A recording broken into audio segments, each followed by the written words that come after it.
میں امداد شمرو استعفوں کا سیزن ہوا چاہتا ہے. وزیر اعظم عمران خان کی حکومت بلکہ تحریک انصاف کی صفوں میں سے استعفے آنا شروع ہو گئے. حکومت سے تو پہلے دن سے جب سے حکومت قائم ہوئی ہے تب سے استعفے آتے رہے یا عمران خان صاحب نکالتے رہے, کبھی کسی مشیر کو, کبھی کسی معاون کو, کبھی کسی وزیر کو. لیکن اب پولیٹیکل پارٹی کے اندر سے استعفے آنا شروع ہو گئے ہیں, یعنی تحریک انصاف کو اب لوگ چھوڑنا شروع ہو گئے ہیں. اور لوگ بھی وہ جو بہت زیادہ ڈائی ہارڈ سمجھے جاتے تھے وہ نہیں, جو الیکٹیبلز تھے, وہ جو گراؤنڈ پہ موجود تھے تحریک انصاف کے لیے, جو کہ پولیٹیکل پارٹی کے لیے اثاثہ ہوتے ہیں. کون استعفیٰ دے رہا ہے, کون استعفیٰ دے کر چلا گیا ہوا ہے, کس نے وزیر اعظم عمران خان کی حکومت کو ناکام قرار دے دیا ہے,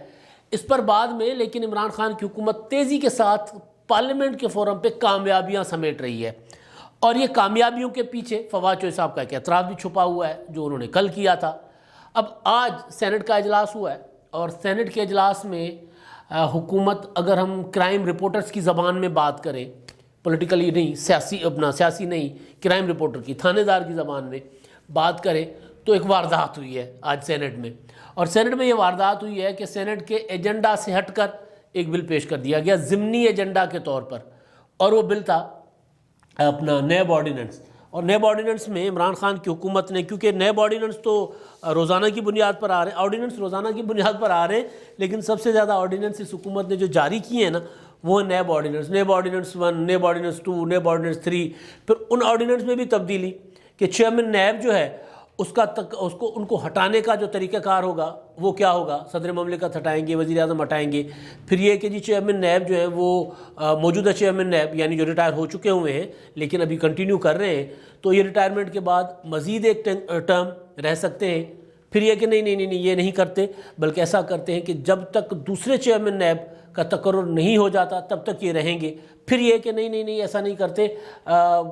اپوزیشن لیڈر سے مشاورت ہی نہیں کرتے, وزیر اعظم یک طرفہ جو ہے وہ کر لیں گے, اس کو نیب چیئرمین کا تقرر کر لیں گے. تو اس طرح کی چیزیں مطلب سب سے زیادہ ڈسکشن میں رہیں. جس طرح الیکٹرانک ووٹنگ مشین کا معاملہ ڈسکشن میں رہا, اسی طرح نیب کے آرڈیننسز ڈسکس میں رہے. لیکن آج جو واردات ڈالی گئی ہے وہ نیب کا ایک اور آرڈیننس تھا جو تھا پراسیکیوٹر جنرل کے متعلق. اب پراسیکیوٹر جنرل کو ایک اور ٹرم دے کر ایک آرڈیننس جاری کر دیا گیا تھا. اور آج یہ ہوا کہ جب پارلیمنٹ کا اجلاس, سینٹ کا اجلاس چل رہا تھا تو 12:30 بجے اچانک جو ہے وہ شریف الدین پیرزادہ ثانی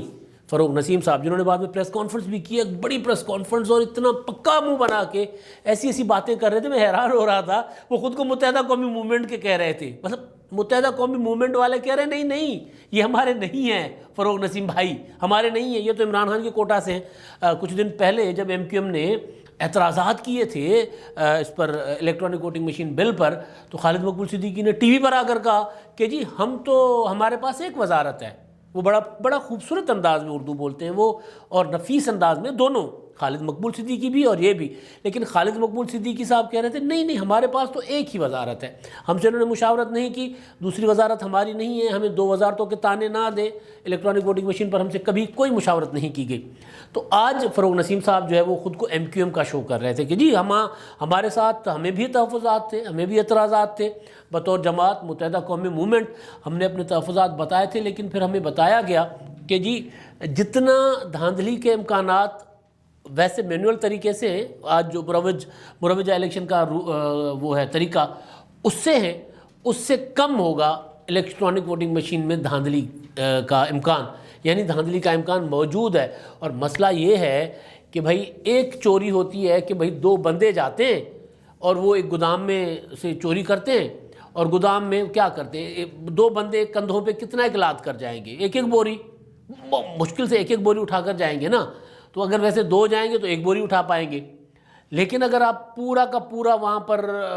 ٹرک بھیج دیں گے اور ایک مشینری بھیج دیں گے, وہ تو سارا کا سارا گودام اٹھا کر لے جائیں گے. تو امکان جب موجود ہے الیکٹرانک ووٹنگ مشین میں, جو فروغ نسیم بھائی صاحب کہہ رہے ہیں کہ جی امکان موجود ہے, جو پریس کانفرنس کر رہے تھے, میں سینٹ کے اجلاس میں بعد میں آتا ہوں, یہ نقطہ جو ہے وہ انہوں نے آج کہا ہے نا کہ امکان موجود ہے, امکان ہے لیکن کم.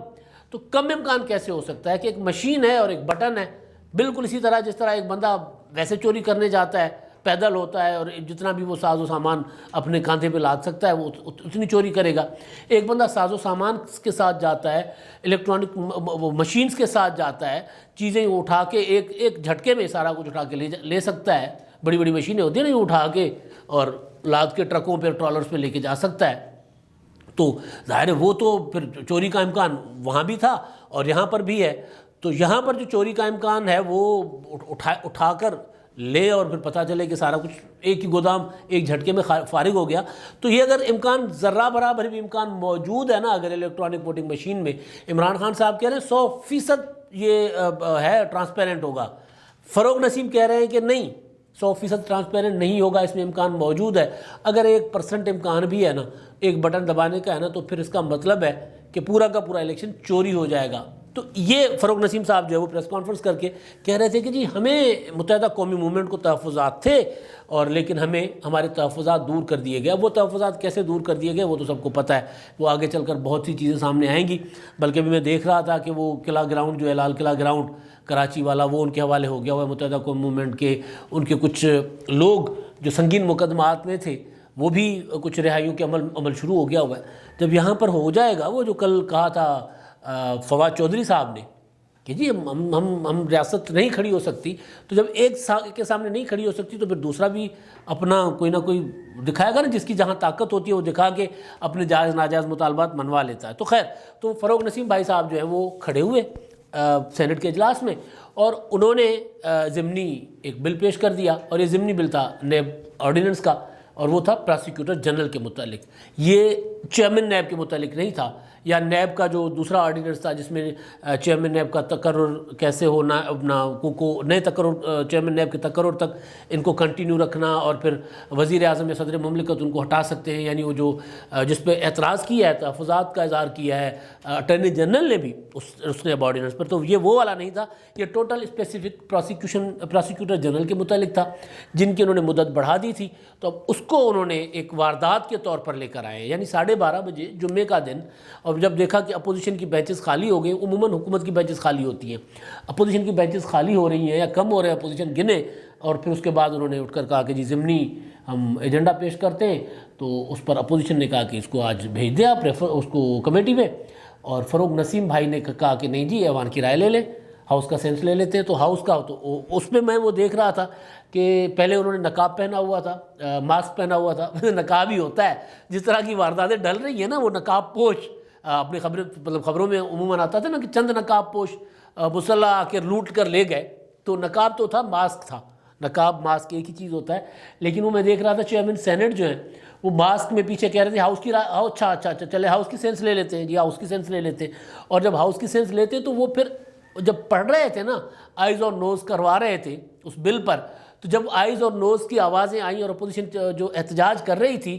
تو اس پر وہ ہنس رہے تھے.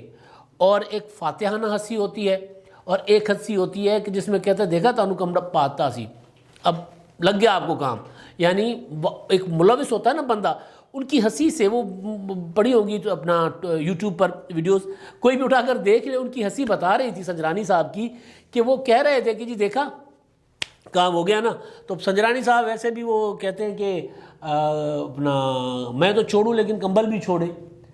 اب یہ کمبل ہے وہ جو چمٹ گیا ہوا ہے اپوزیشن کو, اور خاص طور پر پیپلز پارٹی کو چھوڑنے کو تیار نہیں. پیپلز پارٹی لے کر تو آ گئی ان کو, لیکن اب پیپلز پارٹی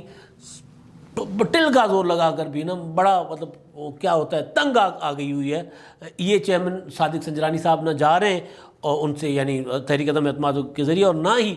اپوزیشن کو چلنے دے پا رہے ہیں. تو اس کے یہ جو بل منظور ہو گیا, اس کے علاوہ صحافیوں کے تحفظ کا بل تھا اور ایک بل اور تھا, ہاں یہ اپنا جو ہائر ایجوکیشن کمیشن کا بل تھا. لیکن وہ بلڈوز کرنے کے طریقے سے نا, یعنی اپوزیشن چلی گئی اور اس کے بعد ووٹنگ شوٹنگ کروا کے, اور انہوں نے کہا کہ جی آپ اپنا نمبر پورا کریں. چیئرمین سینٹ نے, اگر آپ نمبر پورا نہیں کر رہے تو پھر چیئر کے اوپر تو پریشر نہ ڈالیں. تو بہرحال اس کے بعد وہ میں دیکھ رہا تھا جو سینیٹر ہیں پیپلز پارٹی کی, اپنا پارلیمنٹ لیڈر بھی ہیں اپنا شیری رحمان صاحبہ, ان کا میں نے ٹویٹ دیکھا ہے، انہوں نے ٹویٹ میں دھمکی دی ہے کہ جی ہم آپ کو اب پھر اس طرح ہے تو پھر یہ نہیں چلنے دیں گے، ایوان کی کارروائی نہیں چلنے دیں گے۔ یہی فیصلہ اپوزیشن نے جوائنٹ سیشن کا جو ہوا تھا، یہ 17 کا جوائنٹ سیشن 17 کو، جس میں ای وی ایم اور دوسری 31 یا 33 پتہ نہیں کتنی قانون تھے، یہ بھی نہیں ابھی تک کنفرم ہو رہا کہ کتنے قانون تھے، وہ پاس کروائے۔ تو اس کے بعد بھی یہی کہا گیا کہ جی ہم آپ کو پاس نہیں کرنے دیں گے، اپنا ایوان کی کارروائی نہیں چلنے دیں گے۔ اور اب بھی سینیٹ شیری رحمان صاحبہ نے یہی کہا ہے کہ اب تو ہم ایوان نہیں چلنے دیں گے۔ سینیٹ میں تو اپوزیشن تگڑی ہے، لیکن آج ظاہر ہے اب سینیٹ میں ہر چیز آ کر حکومت کی رک جاتی تھی، تو حکومت نے بڑا طریقے سے یہ کام کیا، تو اپوزیشن کو ویجیلنٹ ہونا پڑے گا کہ اپنی حاضری ہر صورت ہر وقت یقینی بنانی ہوگی کہ کبھی بھی کسی بھی وقت ضمنی ایجنڈا کے طور پر ایک بل آ گیا اور وہ پاس بھی ہو گیا ہوا ہے، تو اب ضمنی ایجنڈا کے طور پر وہ نیب کے دوسرے آرڈیننس بھی آ سکتے ہیں، ضمنی ایجنڈا کے طور پر اور بہت سی چیزیں بھی آ سکتی ہیں۔ ایک اعتراف کیا ہے آج فروغ نسیم صاحب نے، انہوں نے کہا کہ جو کلبھوشن والا بل تھا نا، وہ جو پریس کانفرنس کی ہے، وہ بل کو اس طرح ڈسکس نہیں کرنا چاہیے، وہ بڑا سینسیٹیو بل ہے، وہ سیکیورٹی کے متعلق بل تھا، تو لہٰذا اس کو اس طرح نہیں، پرسنل اسپیسیفک نہیں تھا، اور یہ وہ انہوں نے بہرحال وہ جو ان کا طریقہ ہے اس طریقے سے انہوں نے اس بات کو آگے گھمانے کی کوشش کی۔ اب نواز شریف صاحب جو ہے اس ساری صورتحال کے بعد، میاں نواز شریف صاحب نے کہا کہ جنہوں نے 2017 کے جو اجلاس کے بعد میں آپ کو بار بار کہہ رہا تھا کہ میاں نواز شریف صاحب کا جو رد عمل ہے وہ بہت امپورٹنٹ ہے، تو اس کا انتظار تھا، تو کل انہوں نے فائنلی اپنا رد عمل دیا ہے ٹویٹر پہ، اور وہ اس میں انہوں نے کہا کہ جنہوں نے 2018 کا الیکشن چوری کیا تھا نا، انہوں نے ہی یہ ساری واردات کی ہے، یہ چوری کی ہے، ڈاکہ ڈالا ہے، اور وہ اپنا ایجنڈا بتائیں کہ ان کا ایجنڈا ہے کہ ملک کو مزید کتنا تنزلی کا شکار کرنا ہے انہوں نے۔ تو اب ظاہر ہے ان کا اشارہ کن کی طرف ہے، ان کی طرف ہے جن کے متعلق نواز شریف صاحب نے کہا تھا کہ یہ ابھی ان کو دیکھتے ہیں کہ وہ کہہ رہے ہیں کہ ہم نیوٹرل ہو گئے، ہم یہ ہو گئے، وہ ہو گئے۔ اب اس ساری چیز میں جو ایک چیز کھل کر سامنے آتی ہے وہ فواد چودھری صاحب کا، یعنی جس طرح پارلیمنٹ کیا ہوتی ہے، پارلیمنٹ ہوتی ہے ڈسکشن کے ساتھ، میجورٹی، ظاہر ہے میجورٹی جس کے پاس ہے وہ اپنی مرضی کی قانون سازی کروا سکتی ہے، لیکن ہوتا یہ ہے کہ پارلیمنٹ کا ایک پروسیجر ہوتا ہے۔ پروسیجر کیا ہوتا ہے؟ ایک بل، قانون، پارلیمنٹ میں کوئی چیز آتی ہے تو اس کے لیے کمیٹیز بنی ہوتی ہے، پارلیمنٹ اپنی کمیٹیز کے ذریعے کام کرتی ہے، اسٹینڈنگ کمیٹیز ہوتی ہیں، مختلف طرح کی کمیٹیز ہوتی ہیں، تو ان کمیٹیز کے ذریعے پارلیمنٹ کام کرتی ہے، تو کمیٹیز میں چیزیں جاتی ہیں، کوئی نیا قانونی بل آتا ہے، کوئی چیز آتی ہے، وہ کمیٹیوں میں جاتی ہے، کمیٹیوں میں ڈسکشن ہوتی ہے، وہاں پہ ترمیمیں ہوتی ہیں، نئی تجویزیں آتی ہیں، ایڈیشنز ہوتے ہیں، کچھ نکالا جاتا ہے، کچھ ڈالا جاتا ہے، تو ایک ریفائن قسم کی شکل ہوتی ہے۔ میں بار بار یہ مثال دیتا ہوتا ہوں کہ جو 18ویں ترمیم تھی، جو ہمارے جیسی جو نسل کے لوگ ہیں، ہم ہو گئے، ہم سے جوان نسل ہو گئی یا ہم سے تھوڑی پیچھے والی نسل ہو گئی، جنہوں نے آئین بنتے نہیں دیکھا تھا، جنہوں نے 1973 کا آئین نہیں بنتے دیکھا تھا کہ کس طرح بنا تھا، تو وہ نسل کے لیے 18ویں ترمیم والا جو تجربہ ہے وہ ان کے لیے اس لیے ذکر میں کر رہا ہوتا ہوں کہ وہ ہمارے سامنے ہوا ہے کہ کس طرح کتنی ڈیلیبریشنز ہوتی، کتنی میٹنگز پارلیمنٹ کے اندر ہوئی، کتنی میٹنگز پارلیمنٹ کے باہر ہوئی، درجنوں میٹنگز ہوئی ہیں، اور 1.5-2 سال لگ گئے تھے، جوتیاں گھس گئی تھیں، اور لوگ تھکے تھے فزیکلی، لیکن مینٹلی نہیں تھکے تھے، جتنے بھی تھے، جن بھی پارٹیوں کے تھے، چاہے پیپلز پارٹی کے تھے جو لیڈ کر رہی تھی، چاہے مسلم لیگ نون کے تھے، چاہے جو مذہبی جماعتیں تھیں وہ تھے، چاہے متحدہ قومی موومنٹ تھی، چاہے مسلم لیگ قائد اعظم تھی، جتنی بھی جماعتیں تھیں سب نے بیٹھ کر اپنی اپنی انپٹ دی تھی، اور کمیٹیز کے ذریعے سارا کچھ ہوا تھا۔ تو پارلیمنٹ کام کرتی ہے اپنی کمیٹیز کے ذریعے، تو کمیٹیوں میں چیز اگر نہ جائے اور بالا کر دی جائے اور ضمنی بجٹ کے ذریعے کیا جائے تو پھر اس کو واردات یا بلڈوز کرنا کہنا مناسب ہوتا ہے۔ تو واردات ڈالنے کے بعد پھر وہ جو ایک اعتراف آتا ہے، کل فواد چودھری صاحب نے کیا تھا ایک تقریر سے خطاب کرتے ہوئے، انہوں نے کہا تھا کہ ہماری ریاست جو ہے وہ انتہا پسندوں کا مقابلہ کرنے کے لیے ریاست اور حکومت مکمل طور پر تیار نہیں ہے، اور پھر انہوں نے ٹی ایل پی کی مثال دی کہ ٹی ایل پی اب سارے رہا ہو گئے نا، ٹی ایل پی کے جتنے بھی لوگ تھے، بلکہ آج تو علامہ خادم رضوی صاحب کی پہلی برسی بھی ہے، تو اس کے لیے ان کا وہ اپنا آج عرس منایا جا رہا ہے، اور اس کے لیے میں دیکھ رہا تھا کہ ایک نوٹیفیکیشن بھی ہوا ہے، ڈپٹی کمشنر لاہور نے کیا ہے، اس کے ان کی مسجد ہے، ان کا مرکز جو ہے، اس مرکز کے ساتھ والا اسکول جو ہے، اس اسکول کو انہوں نے پارکنگ گراؤنڈ ڈکلیئر کیا ہے، مکمل طور پر ان کو سہولتیں فراہم کر رہے ہیں ان کے لیے، ان کے عرس کی تقریبات کے لیے۔ تو فواد چودھری صاحب کا کہنا کہ جی ہم ٹی ایل پی کے مثال لے لیں، ہم ان کے سامنے ہم پیچھے ہٹ گئے، ہم جھک گئے، ہم دستبردار ہو گئے، اور یہاں پر جہاں پر جھکنا چاہیے، جہاں پر دستبردار ہونا چاہیے، جہاں پر اپنی میجورٹی اپنے ڈنڈے یا فون کالز کے بجائے بیٹھ کر مشاورت کر کے قانون سازی کرنی چاہیے، وہاں پر حکومت ڈنڈا دکھا رہی ہے۔ وہاں پر پھر اسپیکر اور اپنا چیئرمین سینٹ جو ہیں وہ بھی وہاں پر فاتحانہ اور عجیب و غریب طریقے سے مسکراتے ہیں، ہنستے ہیں، بلکہ وہ کیا ہوتا ہے ٹھٹھا اڑاتے ہیں، مذاق اڑاتے ہیں۔ تو یہ مذاق اپوزیشن کا نہیں اڑ رہا۔ بہت سے دوست کہتے ہیں جی اپوزیشن جو ہے وہ بہت کچھ کہتی تھی اور بہت بڑے بڑے دعوے کرتی تھی۔ اپوزیشن آج اپوزیشن میں کل یہ حکومت میں ہوگی، یہ پارلیمنٹ کی یا پارلیمنٹری ڈیموکریسی میں یقین رکھنے والوں کو آپ دھکیل رہے ہیں کسی اور طرف کہ جائیں۔ مولانا فضل الرحمان صاحب نے کہا نا کہ جائیں، اور نواز شریف صاحب اب کہہ رہے ہیں کہ جی 2018 میں انتخابات چوری کیے گئے، اب بتائیں مزید کتنا نقصان پہنچانا ہے اور کوئی کتنا نقصان برداشت کرتا ہے۔ ضمنی ایجنڈا کے طور پر چیزیں لے کر آتے ہیں، اور پھر اصل جو کام ہے، آج گیس کا بحران ہے، گیس نہیں مل رہی لوگوں کو، صبح سے ہر طرف لائنیں لگی ہوئی ہیں لوگوں کی باہر تندوروں پہ روٹی خریدنے کے لیے۔ آپ جہاں سے نکل کر دیکھیں تو کارکردگی کوئی نہیں ہے، واردات پر واردات ہے۔ نتیجہ کیا ہے کہ جی استعفے، میں نے پہلے گزارش کیا کہ وزیر مشیر یہ وہ تو آتے تھے نا واردات کر کے استعفے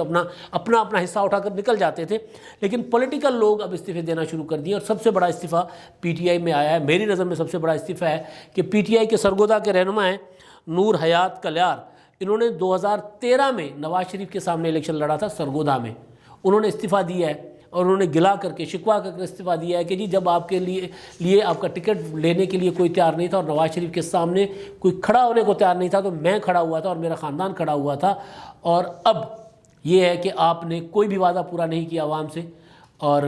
آپ 3 سالوں میں ثابت ہو گئے کہ آپ نے جو وعدے کیے تھے وہ غلط تھے، جھوٹے تھے، آپ ناکام ثابت ہوئے، لہٰذا میں، میرا خاندان اور میرے سپورٹر سارے کے سارے استعفے دے رہے ہیں۔ اب یہ تو آغاز ہے، کیونکہ انتخابات آنے والے ہیں نا، تو اب یہ آغاز ہے۔ اب اسی طرح پی ٹی آئی کے لوگ جو پی ٹی آئی کے الیکٹیبلز کا کوئی فرق نہیں پڑتا، لیکن جو لوگ گراؤنڈ پہ کام کر رہے ہوتے وہ چھوڑ جائیں تو پھر سمجھیں کہ پی ٹی آئی کہاں رہے گی۔ اب تک کے لیے اتنا ہی، اللہ حافظ۔